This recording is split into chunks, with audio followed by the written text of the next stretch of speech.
En la primavera de 1924, la familia Delgado era conocida en todo Salem como gente decente y trabajadora. Rafael Delgado, un carpintero de 42 años con manos curtidas por el oficio, había llegado desde Veracruz 15 años atrás buscando una vida mejor. Su esposa, Lucía, una mujer menuda pero de carácter firme, atendía a las familias acomodadas del pueblo como costurera.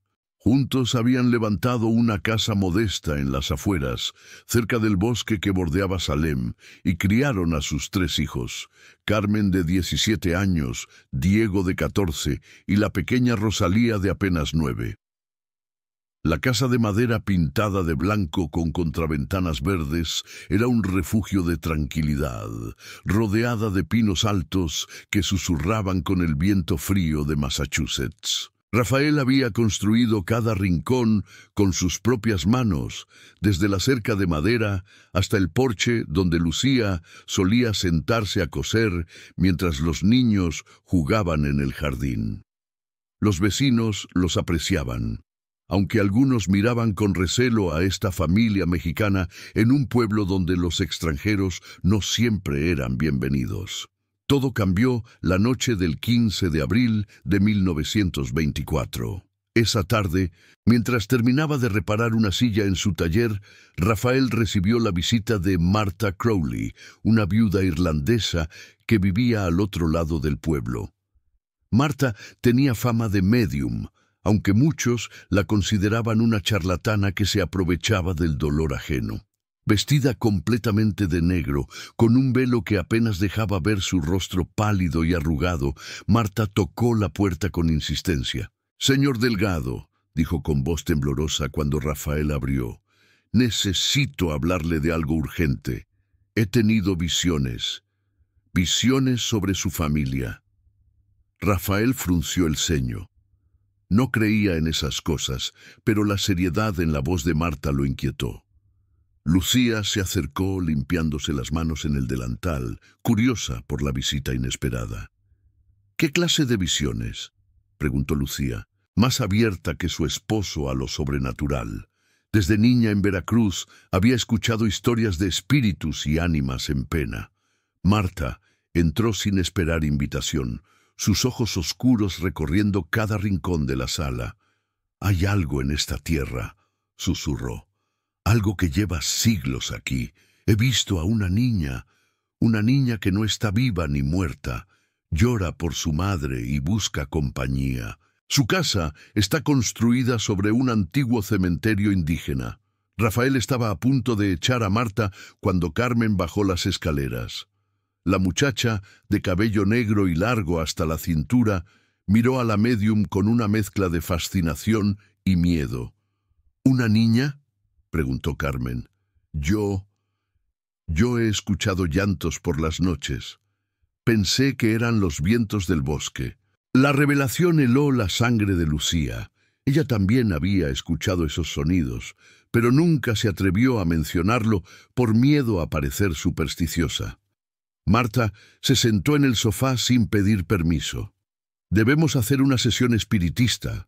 Es la única forma de saber qué quiere ese espíritu y cómo ayudarlo a descansar.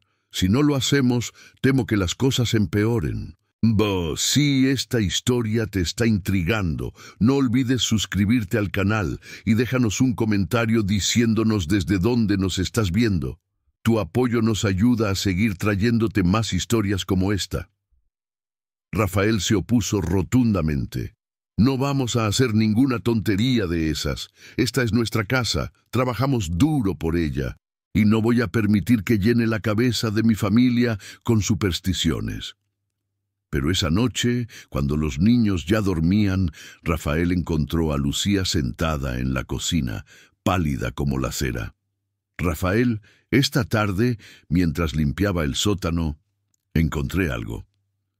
Con manos temblorosas le mostró un pequeño cráneo, obviamente muy antiguo, envuelto en pedazos de tela desintegrada. El silencio que siguió fue aplastante. Rafael tomó el cráneo, sintiendo su peso ligero, y supo inmediatamente que Martha había dicho la verdad sobre el cementerio. Durante la construcción de la casa, años atrás, había encontrado algunas piedras talladas y fragmentos de cerámica, pero nunca imaginó que había profanado un lugar sagrado.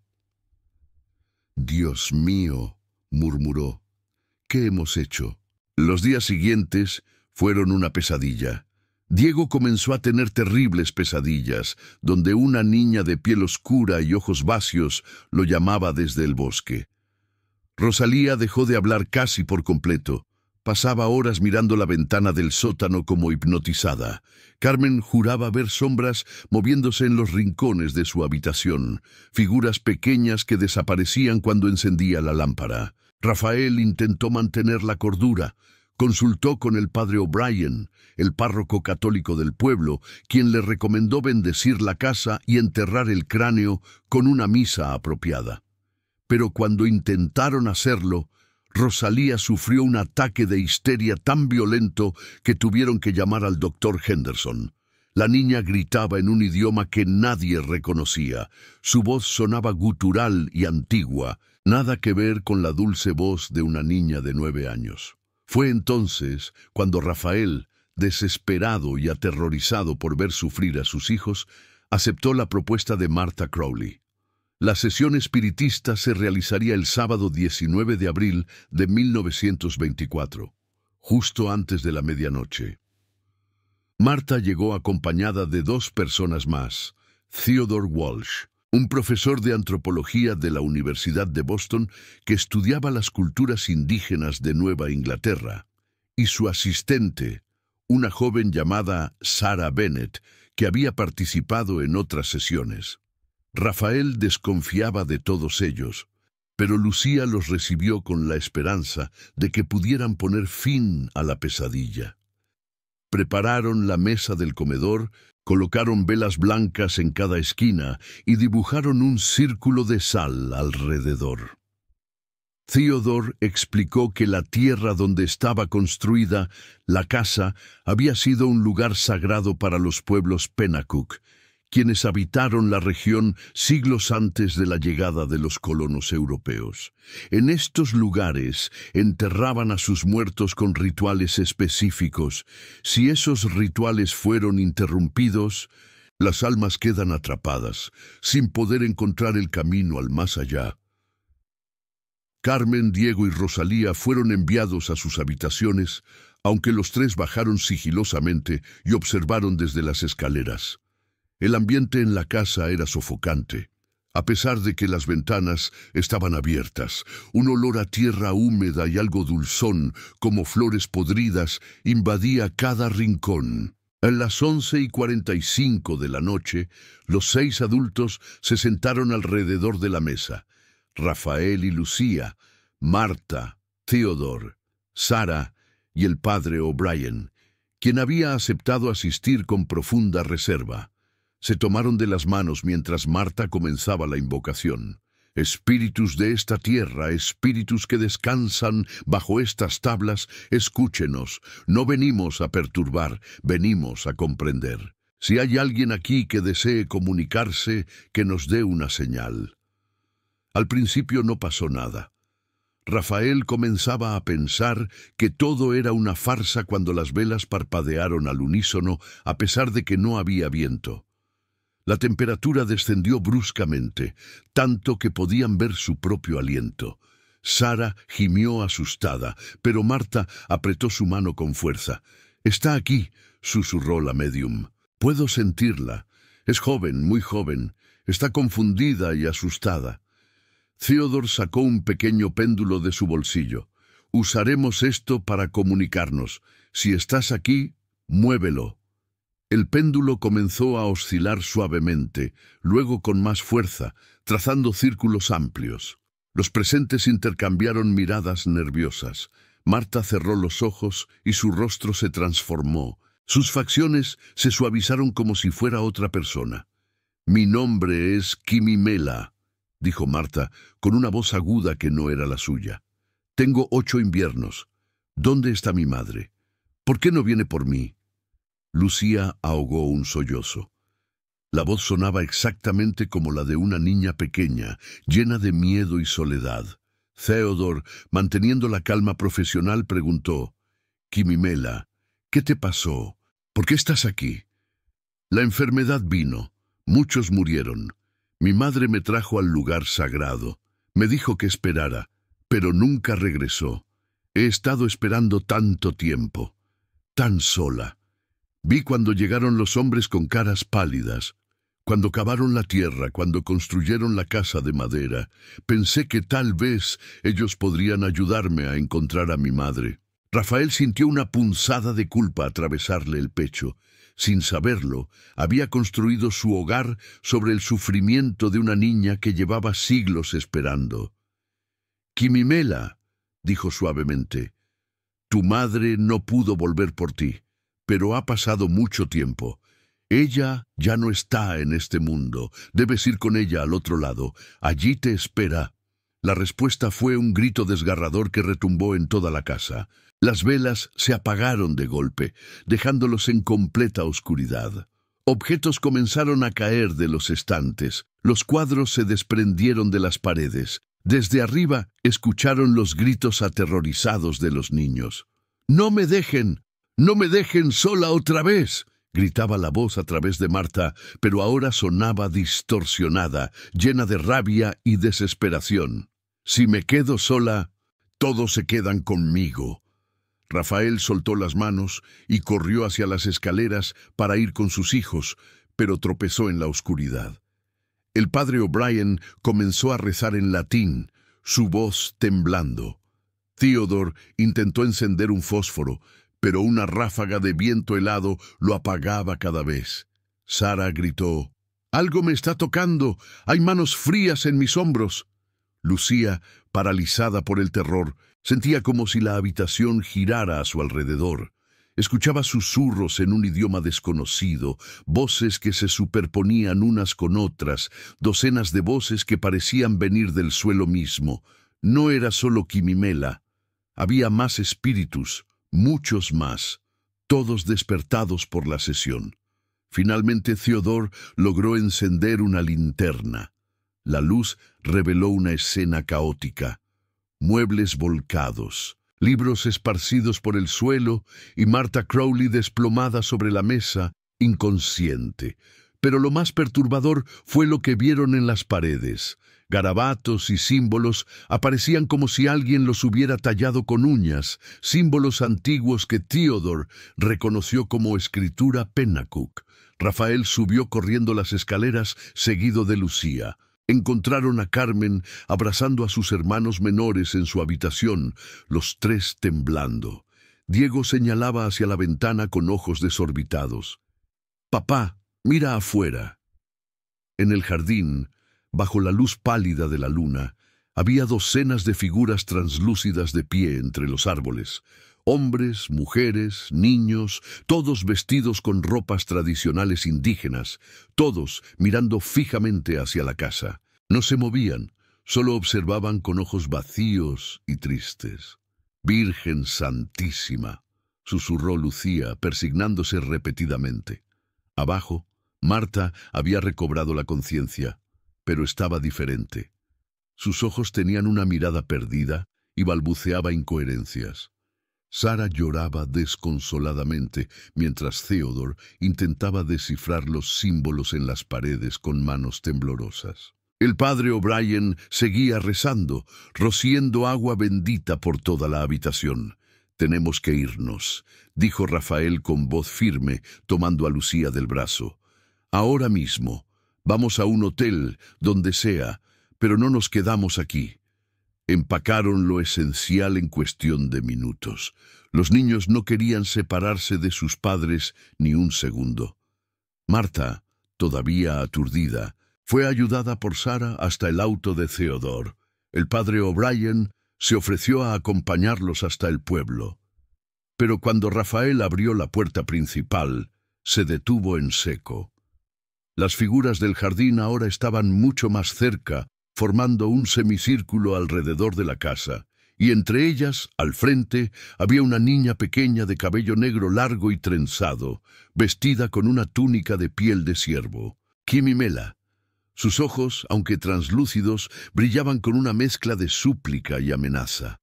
«Por favor», dijo la aparición con la misma voz infantil que había salido de Marta. «Por favor, no me dejen.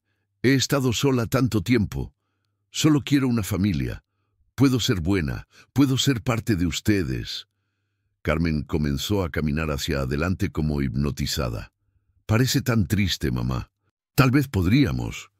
«¡No!», gritó Lucía jalando a su hija hacia atrás. «¡No te acerques a ella!». Theodor intervino, colocándose entre la familia y los espíritus. «Quimimela, escúchame.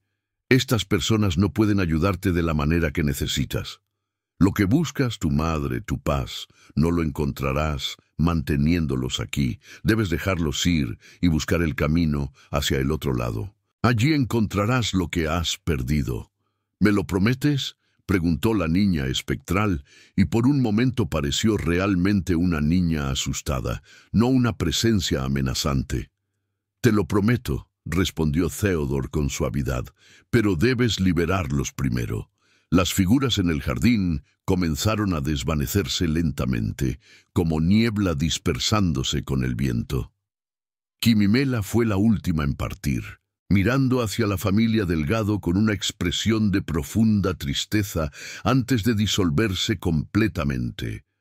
Durante unos segundos, todos respiraron aliviados. Rafael abrazó a su familia, sintiendo que finalmente había terminado la pesadilla. Se dispusieron a subir al auto del profesor Theodor cuando Rosalía señaló hacia la casa. «Papá, ¿qué es esa luz en el sótano?». Todos voltearon. Efectivamente, una luz pálida y verdosa emanaba de las ventanas del sótano, una luz que pulsaba como un corazón. Rafael sintió un escalofrío recorrerle la espalda. Durante la sesión, nadie había bajado al sótano. «Suban al auto», ordenó Rafael. «Todos, ahora». Pero antes de que pudieran moverse, escucharon un crujido terrible. La casa comenzó a temblar, como si un terremoto la sacudiera desde los cimientos. Las maderas crujían y se quebraban. Las ventanas explotaron hacia afuera. Theodor, con su experiencia en sitios arqueológicos, reconoció inmediatamente lo que estaba pasando. «El suelo se está hundiendo. ¡Corran!». La tierra alrededor de la casa se abrió como una boca hambrienta. Años de excavar los cimientos habían debilitado la estructura del antiguo cementerio subterráneo, y ahora todo colapsaba. La familia Delgado corrió hacia el auto, pero el terreno bajo sus pies se volvía inestable.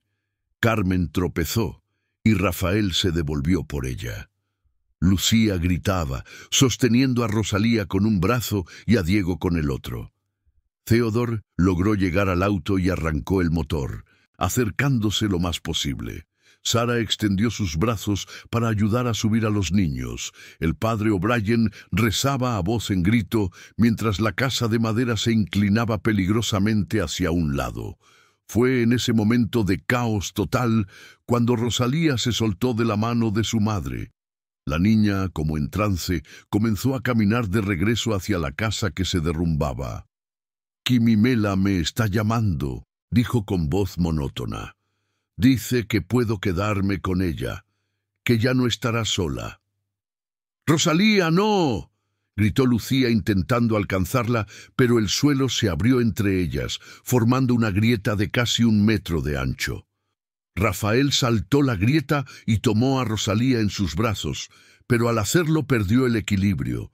Carmen, que había logrado levantarse, corrió hacia su padre y hermana. Diego, viendo a toda su familia en peligro, hizo lo mismo. Lucía, sin pensarlo, se lanzó tras ellos. Theodor y Sara observaron horrorizados desde el auto cómo la familia completa desaparecía en la oscuridad mientras la casa se derrumbaba sobre sí misma. El ruido era ensordecedor. Madera quebrándose, cristales rompiéndose, tierra cayendo. El padre O'Brien cayó de rodillas, persignándose repetidamente. Cuando finalmente todo quedó en silencio, donde antes estaba la casa de los Delgado, solo quedaba un enorme cráter lleno de escombros. La tierra se había tragado todo: la casa, el jardín, el taller de carpintería de Rafael. Y a la familia. Theodore y Sarah corrieron hacia el borde del cráter, gritando los nombres de los Delgado, pero no hubo respuesta. Martha Crowley, que había permanecido en el auto, balbuceaba: «Se los llevó, se los llevó. Ahora Kim y Mela tiene su familia». El sheriff llegó media hora después, alertado por los vecinos que habían escuchado el estruendo. Trajeron linternas, cuerdas, y comenzaron la búsqueda inmediatamente. Cavaron durante toda la noche y el día siguiente, pero era como si la tierra se hubiera cerrado completamente. No encontraron cuerpos, no encontraron rastro alguno de la familia Delgado. Lo que sí encontraron, para horror de todos los presentes, fue la entrada a un sistema de túneles subterráneos que habían permanecido ocultos durante siglos. Los túneles estaban revestidos con huesos humanos, dispuestos en patrones ceremoniales, y en las paredes había pinturas rupestres que Theodore identificó como mapas del mundo espiritual según la cosmovisión Pennacook. En el centro de la red de túneles encontraron una cámara más grande. Allí, en pedestales de piedra, había más de 50 cráneos, todos de niños. Era un sitio de entierro masivo, probablemente de una epidemia que devastó a la tribu siglos atrás. Y en el centro exacto de esa cámara, justo donde habría estado el sótano de la casa Delgado, encontraron algo que heló la sangre de todos los presentes. 5 objetos personales recientes, dispuestos en círculo: el anillo de bodas de Lucía, la herramienta de carpintería favorita de Rafael, el peine de Carey de Carmen, la canica azul que Diego siempre llevaba en el bolsillo, y la muñeca de trapo de Rosalía. Pero ningún cuerpo, ningún rastro de sangre, nada que indicara violencia o muerte. Era como si la familia Delgado simplemente hubiera sido absorbida por la tierra misma. El caso conmocionó no solo a Salem, sino a todo Massachusetts.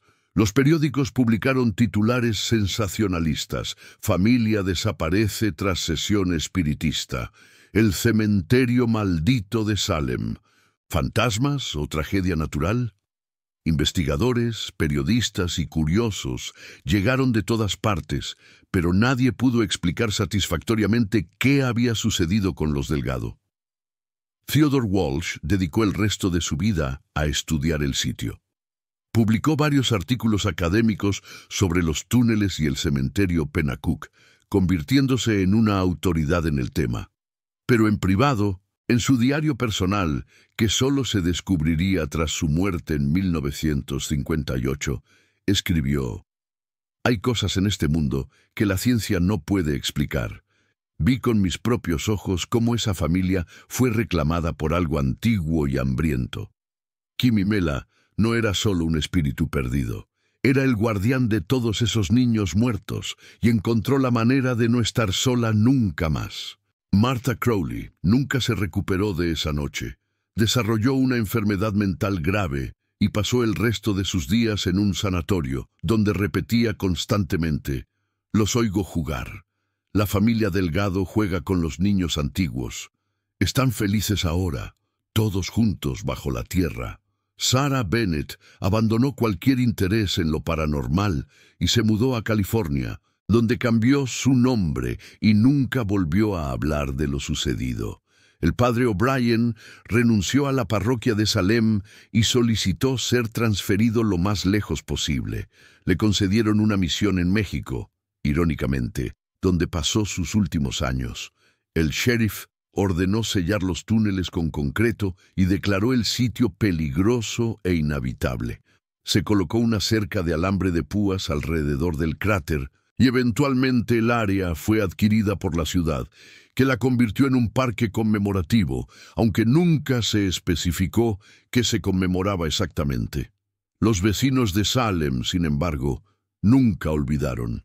Desarrollaron un temor supersticioso hacia ese lugar.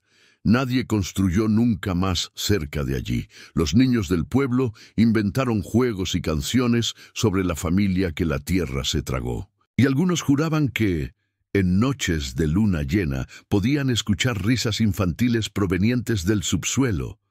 Risas en español mezcladas con un idioma antiguo que ya nadie hablaba. En 1931, 7 años después de la desaparición, un geólogo del estado fue enviado a estudiar la estabilidad del terreno. Descendió al cráter con equipo especializado para tomar muestras. Cuando salió, estaba pálido y temblando. Entregó su renuncia inmediata y se negó a elaborar sobre lo que había visto o escuchado allá abajo. Lo único que dijo antes de irse de Salem para siempre fue: «No están muertos. Lo juro por Dios que no están muertos. Están en otro lugar y están contentos de estar juntos». Los archivos oficiales del caso fueron sellados por orden del gobernador en 1935, oficialmente para proteger la privacidad de las posibles víctimas. En realidad, como revelarían documentos desclasificados décadas después, fue porque las autoridades estatales no sabían cómo manejar un caso que desafiaba toda lógica y razón. Clasificar a la familia como muerta sin cuerpos era problemático legalmente. Clasificarlos como desaparecidos era mantener una esperanza que nadie realmente tenía. La casa donde vivían los Delgado antes de mudarse a las afueras de Salem fue vendida a otra familia mexicana, los Hernández, en 1927. Cuando se enteraron de la historia completa, encontraron entre las cosas que los Delgado habían dejado almacenadas una caja de lata con fotografías familiares. Las imágenes mostraban a una familia normal y feliz.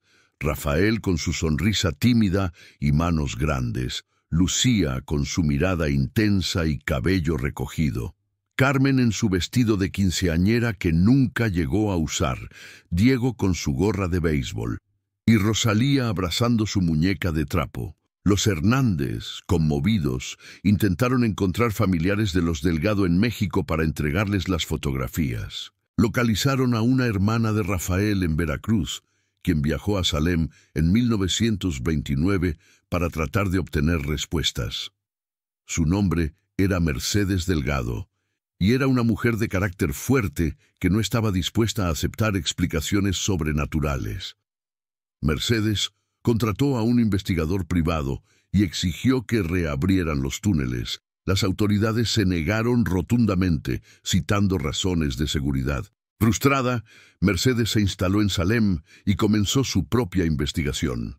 Entrevistó a Theodore, a Sara, quien se negó a verla, al padre O'Brien antes de que se fuera a México, y a todos los vecinos que conocían a su hermano.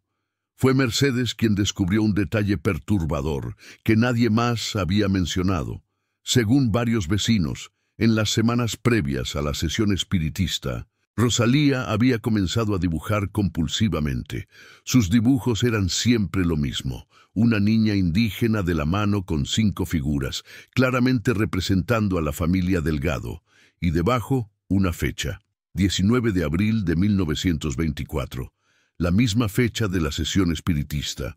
Los dibujos habían sido hechos 2 semanas antes.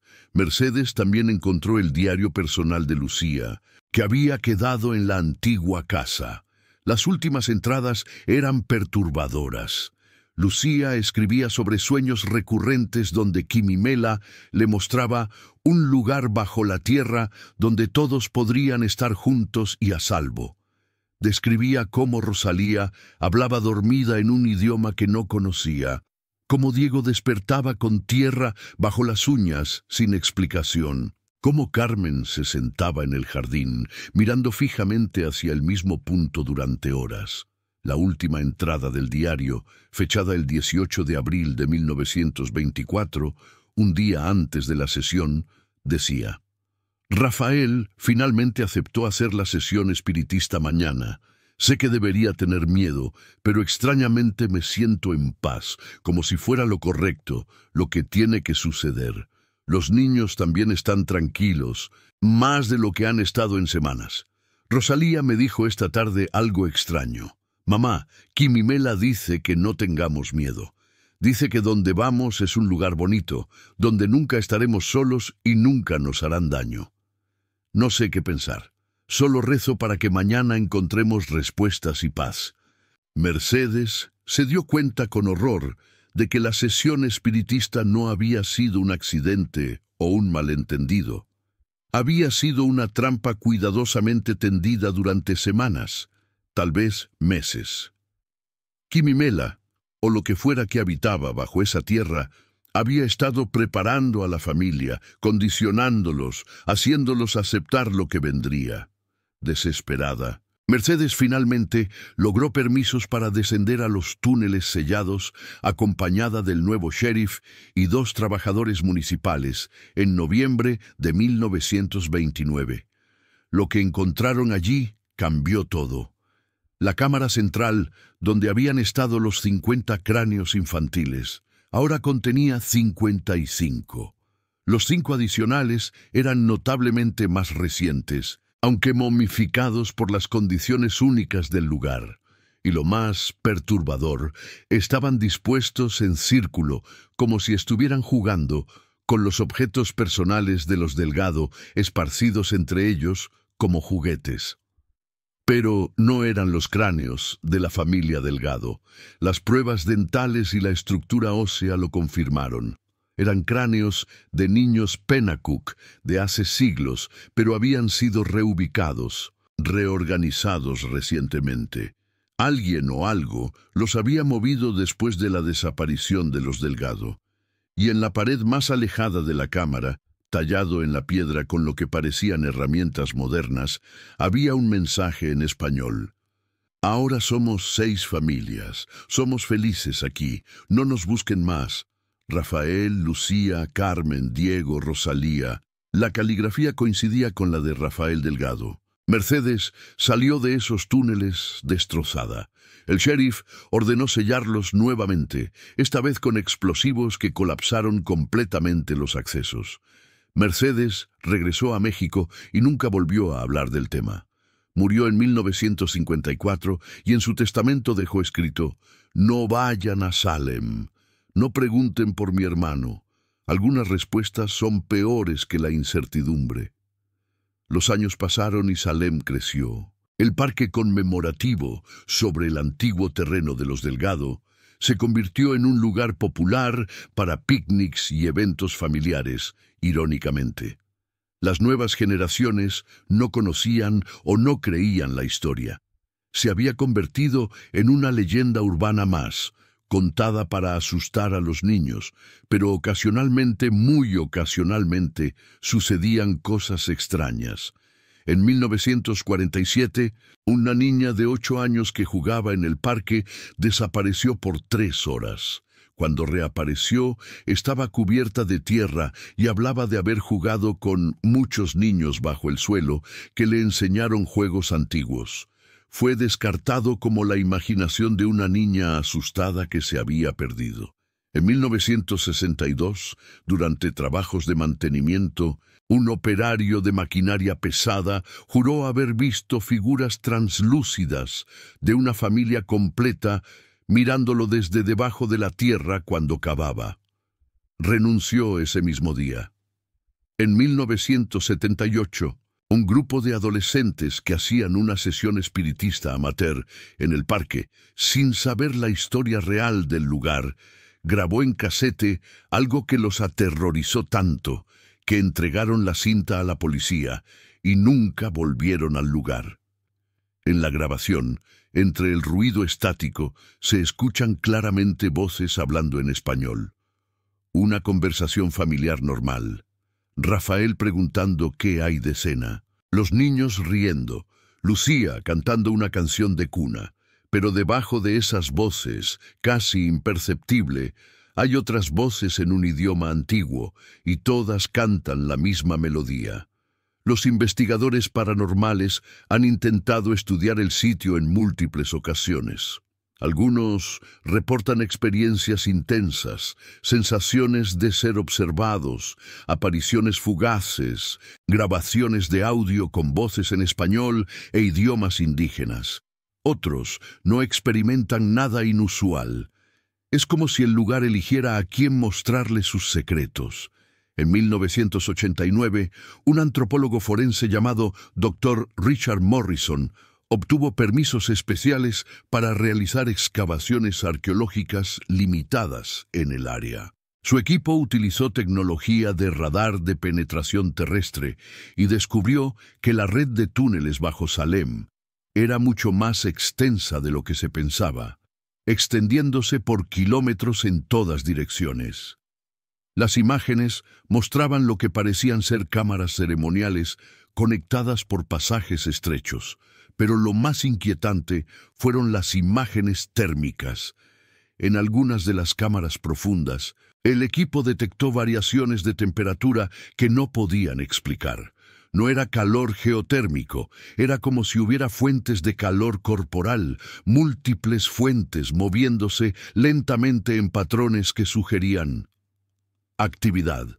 El doctor Morrison escribió en su informe preliminar: «No puedo, en buena conciencia científica, afirmar que hay vida bajo Salem, pero tampoco puedo afirmar que no la hay. Lo que sea que detectamos no se ajusta a ningún fenómeno natural conocido. Recomiendo enérgicamente que se sellen permanentemente todos los accesos posibles y se prohíban futuras excavaciones». Su recomendación fue aceptada.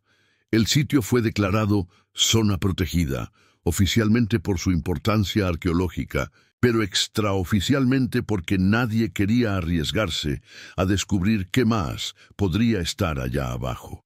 Theodore Walsh, antes de morir, donó todos sus documentos y fotografías del caso a la Sociedad Histórica de Massachusetts, con la condición de que no se hicieran públicos hasta 50 años después de su muerte. Esos documentos se abrieron al público en 2008. Entre ellos había una serie de fotografías tomadas la noche de la sesión espiritista, justo antes de que todo se viniera abajo. Las fotografías mostraban a la familia Delgado alrededor de la mesa, con las velas encendidas. Pero en varias de las imágenes, especialmente las tomadas con flash, aparecían figuras translúcidas de pie detrás de cada miembro de la familia. Figuras de niños indígenas, con sus manos sobre los hombros de Rafael, Lucía, Carmen, Diego y Rosalía, como si estuvieran escoltándolos, guiándolos. Y en la última fotografía de la serie, tomada segundos antes de que la casa comenzara a colapsar, se ve claramente a Rosalía sonriendo.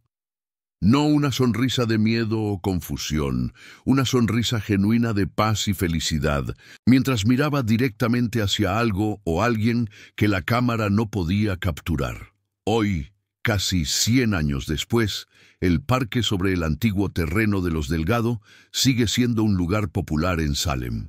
Hay placas conmemorativas, bancos, árboles plantados por diferentes organizaciones, pero no hay ninguna mención a la familia Delgado o a lo que sucedió allí en abril de 1924. Las únicas personas que conocen la historia completa son historiadores especializados, algunos residentes antiguos de Salem y aquellos curiosos que investigan leyendas urbanas de Nueva Inglaterra.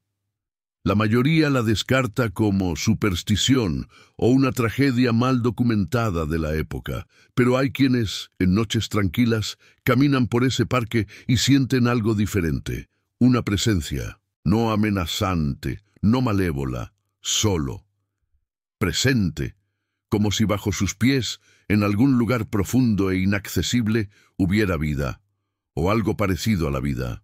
Algunos dicen haber escuchado muy débilmente voces cantando, canciones en español mezcladas con idiomas antiguos, risas de niños jugando, el sonido de alguien trabajando madera, martillo contra cincel, el susurro suave de una mujer cantando canciones de cuna, una familia viviendo su vida, juntos, para siempre. En 2015, durante renovaciones del parque, Un trabajador encontró una caja de metal enterrada a poca profundidad. Dentro había una carta, escrita en español, fechada 1950. La caligrafía era idéntica a la de Lucía Delgado.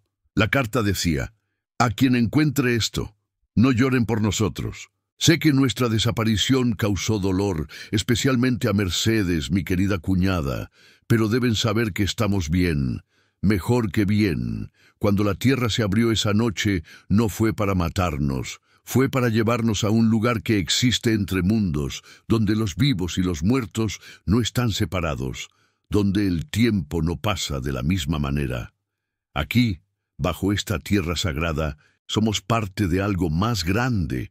Cuidamos de los niños que estuvieron solos durante siglos, y ellos nos cuidan a nosotros. Rafael construye, yo coso. Los niños juegan y aprenden cosas maravillosas de los antiguos. No envejecemos, no enfermamos, no tenemos miedo. Quimimela nos mostró que el amor puede trascender la muerte, que una familia puede existir más allá de los límites del mundo físico. Elegimos quedarnos. Todos elegimos. Incluso ahora, décadas después, según el tiempo de arriba, no nos arrepentimos. No busquen explicaciones racionales. No intenten rescatarnos. Estamos exactamente donde queremos estar. Esperamos el día, quizás en siglos, cuando este lugar sea honrado nuevamente como sagrado, cuando la separación entre mundos se disuelva y todos podamos caminar juntos bajo el sol. Hasta entonces vivimos en las sombras y la tierra, y somos felices. Con amor eterno, Lucía Delgado y familia. La carta fue entregada a las autoridades, que la clasificaron como un fraude elaborado o el producto de un imitador. Oficialmente sigue almacenada en los archivos del condado, catalogada como artefacto de procedencia dudosa relacionado con el caso Delgado de 1924. Pero aquellos que la leyeron antes de ser archivada notaron algo imposible de explicar. El papel era de 1950. Eso lo confirmaron los análisis. La tinta también era de esa época, pero enterrada a esa profundidad, en esas condiciones, la carta debería haber sido ilegible hace décadas. Sin embargo, estaba perfectamente preservada, como si acabara de escribirse. Y en el reverso de la carta, escrito en un idioma que los expertos identificaron como Penacuk antiguo, había una sola frase que, cuando finalmente fue traducida, decía: «Los que aman nunca están perdidos». El caso de la familia Delgado permanece oficialmente sin resolver.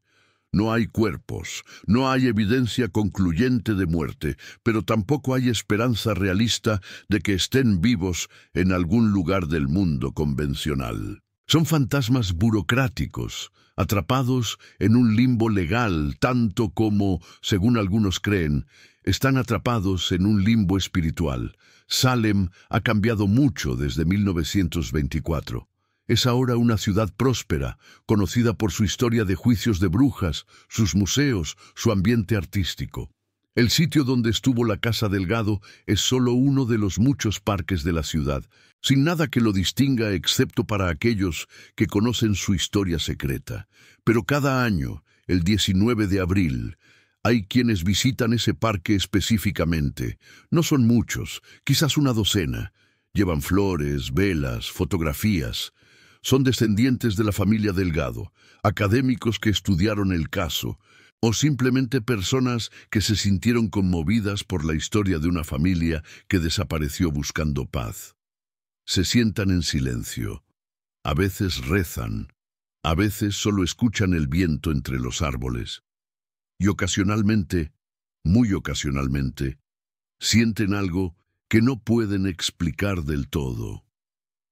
Una sensación de bienvenida, de paz, como si alguien allá abajo les estuviera agradeciendo por recordar. En 2020, durante la pandemia, cuando Salem estaba en cuarentena, una cámara de seguridad del parque capturó algo extraordinario. A las 3:33 de la madrugada del 19 de abril, exactamente 96 años después de la desaparición, La grabación muestra una anomalía luminosa emergiendo del suelo.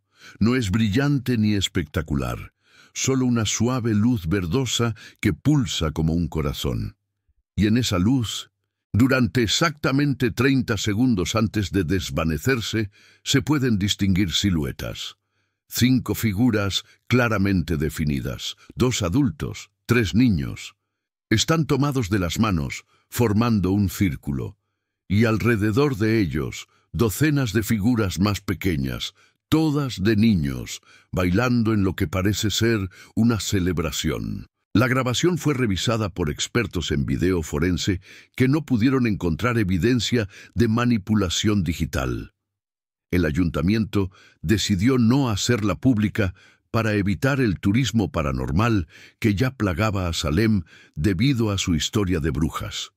Solo unos pocos funcionarios y técnicos la vieron antes de que fuera archivada con la etiqueta de fenómeno óptico no explicado. Pero uno de esos técnicos, un hombre llamado James Chen, que había crecido en Salem escuchando la leyenda de los Delgado, hizo algo que técnicamente violaba las políticas municipales. Ralentizó la grabación, la amplió y aplicó filtros para mejorar la imagen. Lo que vio le quitó el sueño durante semanas. Las figuras no eran simplemente siluetas. Cuando se amplificaban y se aclaraban, se podían distinguir rostros, y esos rostros coincidían exactamente con las fotografías de la familia Delgado que estaban archivadas en la sociedad histórica. Rafael con su bigote característico, Lucía con su cabello recogido, Carmen alta y esbelta, Diego con su gorra y Rosalía, la más pequeña, abrazando algo que parecía ser su muñeca de trapo. Estaban sonriendo, todos ellos. No la sonrisa forzada de las fotografías antiguas, sino sonrisas genuinas de alegría pura. James Chen nunca compartió esas imágenes mejoradas con nadie oficialmente, pero las imprimió y las llevó al parque el siguiente 19 de abril. Las enterró en una caja de metal resistente al agua, junto con una nota que decía: «Si pueden leer esto, sepan que alguien vio su felicidad. Alguien sabe que siguen juntos. Descansen en paz o en lo que sea que tengan ahora». 3 días después, James recibió un paquete anónimo en su casa. Dentro había una pequeña talla de madera, bellamente trabajada, representando a una familia de 5 personas tomadas de la mano. El estilo de la talla era claramente el trabajo de un carpintero maestro. Y en la base, talladas con precisión, estaban las iniciales RD. Rafael Delgado había sido carpintero. James llevó la talla a un especialista en maderas antiguas que determinó que la pieza tenía al menos 70 años, posiblemente más. La madera era pino blanco de Nueva Inglaterra, del tipo que crecía abundantemente alrededor de Salem en la década de 1920. Las herramientas usadas para tallarla eran consistentes con las que un carpintero de esa época habría usado. Pero la talla estaba inmaculada, sin el desgaste o la decoloración que debería tener un objeto de esa edad. Era como si hubiera sido creada recientemente con materiales y técnicas antiguas, una imposibilidad que desafiaba toda lógica. James guardó la talla en un lugar seguro y nunca habló públicamente sobre ella. Pero antes de morir en 2024, la donó a la Sociedad Histórica de Massachusetts, con instrucciones específicas de que se exhibiera junto a los objetos y documentos del caso Delgado. Está allí ahora, en una vitrina con luz tenue, con una pequeña tarjeta que dice: «Talla de madera de origen desconocido, posiblemente relacionada con la familia Delgado, donada 2024». Los visitantes del museo pasan frente a ella sin pensar mucho. Es solo una talla bonita entre miles de artefactos históricos, pero ocasionalmente alguien se detiene y la mira más detenidamente, y esas personas, las que realmente la observan, notan algo peculiar. En ciertos ángulos, bajo ciertas luces, Las figuras talladas parecen moverse ligeramente. Es solo un truco de la luz y las sombras, por supuesto. Tiene que serlo, pero es lo suficientemente convincente como para que más de un visitante haya tomado fotografías intentando capturar el efecto. Y en esas fotografías a veces, muy raramente, aparece algo más. Un resplandor tenue alrededor de las figuras. Orbes de luz que flotan cerca. O, en una fotografía particularmente notable, tomada por una estudiante de arte en 2024, lo que parece ser una sexta figura, muy pequeña, de pie junto al grupo tallado. Una figura que definitivamente no está en la talla misma. La estudiante, cuyo nombre era Emma Rodríguez y era de ascendencia mexicana, sintió una conexión inmediata con la historia cuando la escuchó. Comenzó a investigar obsesivamente, leyendo todos los documentos disponibles, entrevistando a los pocos ancianos de Salem que todavía recordaban haber escuchado la historia de sus abuelos. Emma se convenció de que la familia Delgado no estaba muerta en el sentido convencional, sino que existía en un plano diferente, uno que ocasionalmente intersectaba con el nuestro. Desarrolló una teoría que presentó como su tesis de maestría en antropología cultural, de que ciertos lugares en el mundo funcionan como umbrales, donde las barreras entre diferentes estados de existencia son más delgadas. Su tesis fue académicamente respetada por su investigación exhaustiva, aunque sus conclusiones más especulativas fueron tratadas con el escepticismo profesional esperado. Pero Emma no se desanimó. Continuó visitando el parque de Salem regularmente, documentando cada detalle, hablando con cualquiera que tuviera una historia que compartir. Fue Emma quien finalmente encontró a la última persona viva que había conocido personalmente a la familia Delgado. Se llamaba Rosa Martínez, tenía 104 años y vivía en un asilo en las afueras de Boston. Rosa había sido compañera de clase de Carmen Delgado durante unos meses antes de la desaparición.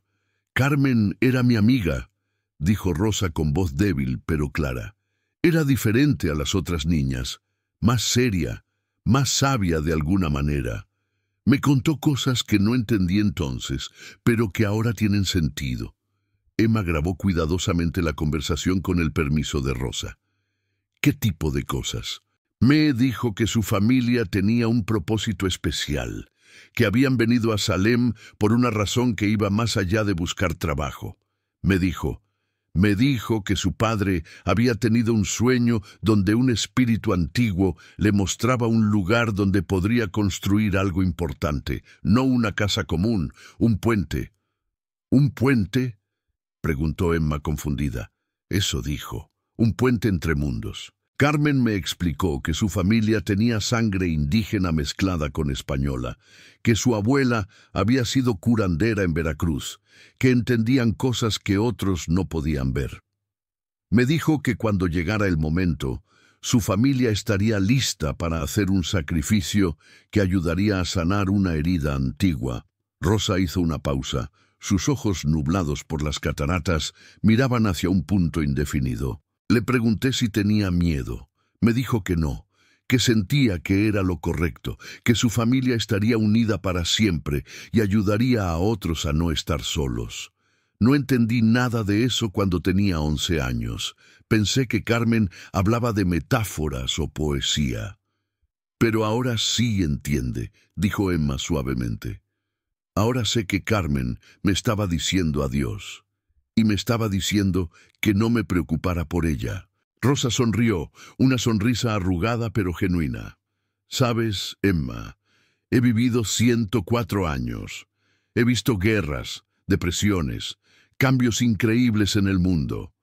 He perdido a todos mis amigos de la infancia, a mi esposo, a 2 de mis 3 hijos.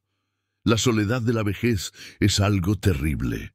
Se inclinó hacia adelante, sus ojos súbitamente más enfocados. Pero a veces, en la quietud de la noche, siento una presencia, como si alguien me estuviera acompañando, y escucho una voz que suena como Carmen, pero mayor, más maternal. Me dice que cuando llegue mi tiempo, no estaré sola, que hay un lugar donde los que amamos nos esperan, donde familias completas permanecen unidas. Rosa murió 3 semanas después de esa entrevista, pacíficamente durante el sueño. Emma asistió al funeral, que fue pequeño y discreto, pero algo extraordinario sucedió durante el velorio. Una de las enfermeras del asilo que había estado con Rosa en sus últimas horas, le contó a Emma que Rosa había despertado brevemente poco antes de morir.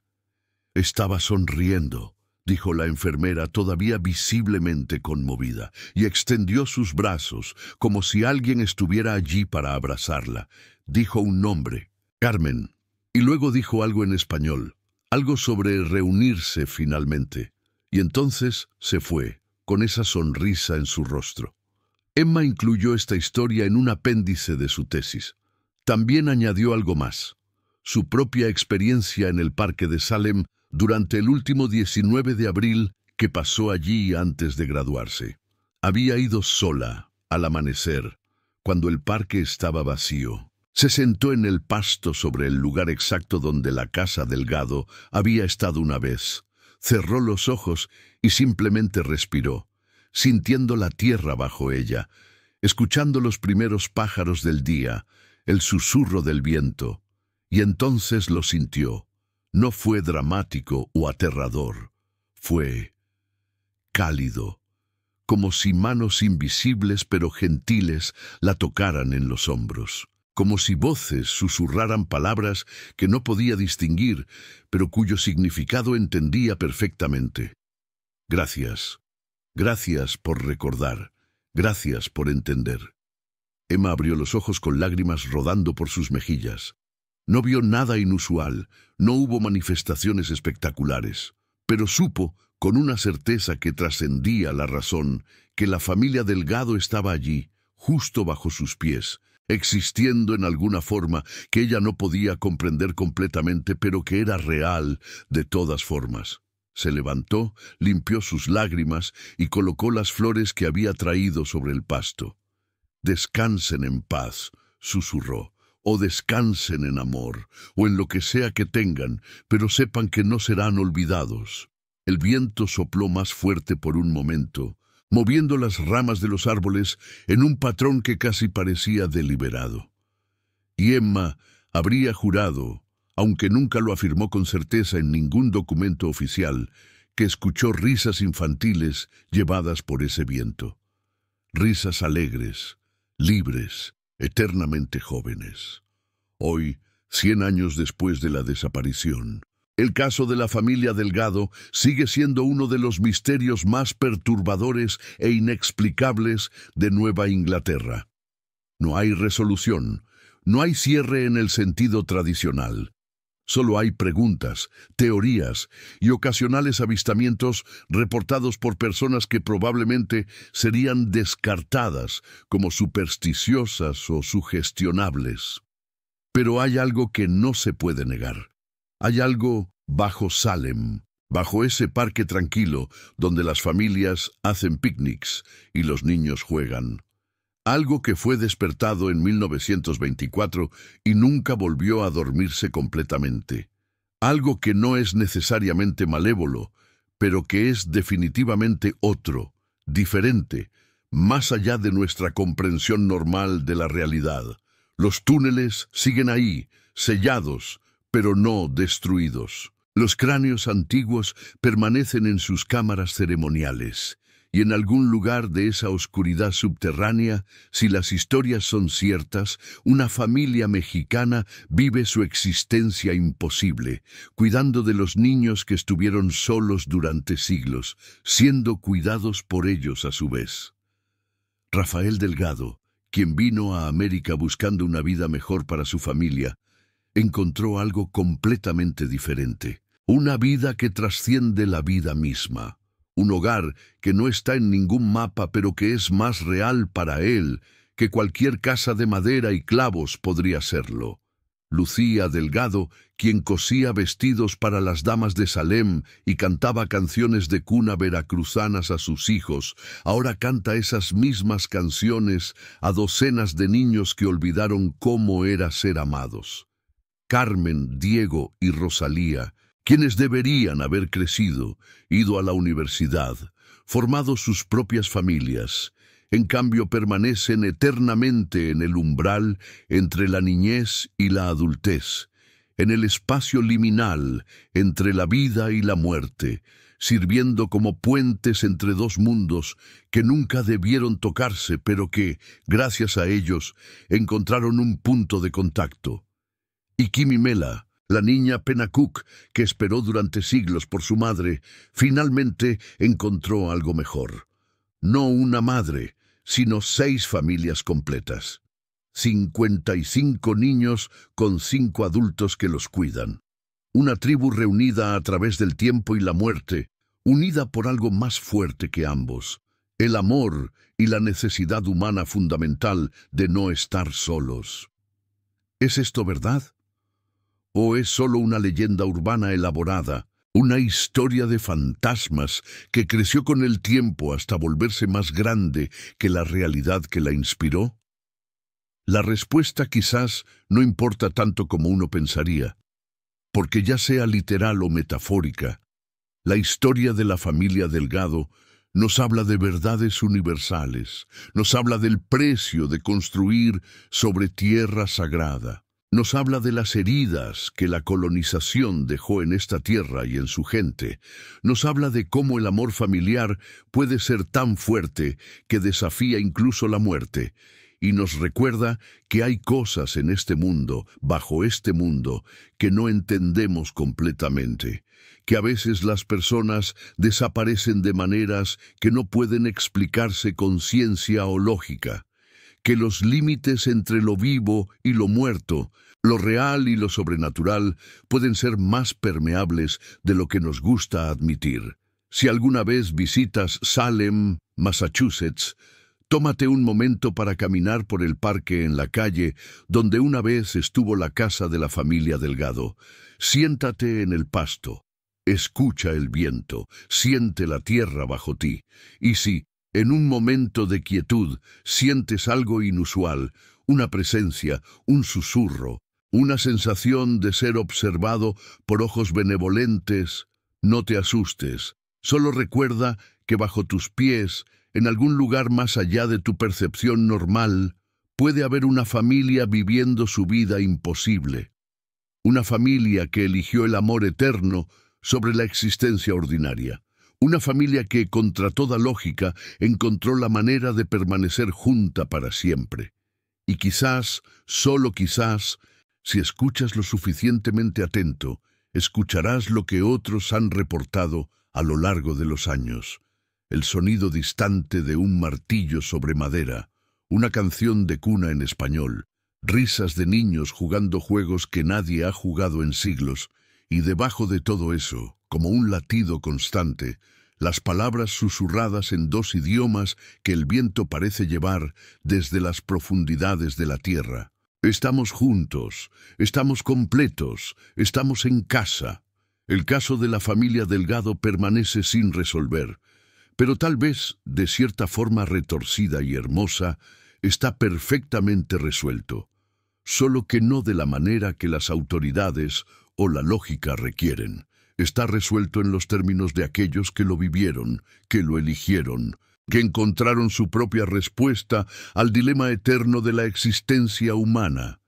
¿Qué hacemos con el tiempo que se nos da? La familia Delgado decidió transformar su tiempo en eternidad. Y si las historias son verdad, si los avistamientos y las grabaciones y las experiencias de cientos de personas a lo largo de un siglo tienen alguna validez, entonces lo lograron. Duermen bajo Salem, viven bajo Salem, esperan bajo Salem. Y cuando llegue el día, tal vez en otro siglo o 2, cuando la humanidad finalmente entienda que los mundos están más conectados de lo que imaginamos, cuando aprendamos a cruzar los umbrales que ahora solo los muertos pueden atravesar, Tal vez entonces la familia Delgado emergerá nuevamente. Hasta ese día, permanecen donde están, juntos, para siempre. En el lugar que eligieron, cuando la tierra se abrió y les ofreció una opción imposible que nadie más vio, pero que ellos, por razones que solo ellos entendían completamente, aceptaron. Esta es la historia de la familia que desapareció tras una sesión espiritista en Salem, 1924. Es una historia sin final, porque no terminó realmente. Solo cambió de forma. Se transformó en algo que nuestras palabras y conceptos apenas pueden capturar, pero es real. Tan real como el suelo bajo tus pies. Tan real como el amor que une a las familias.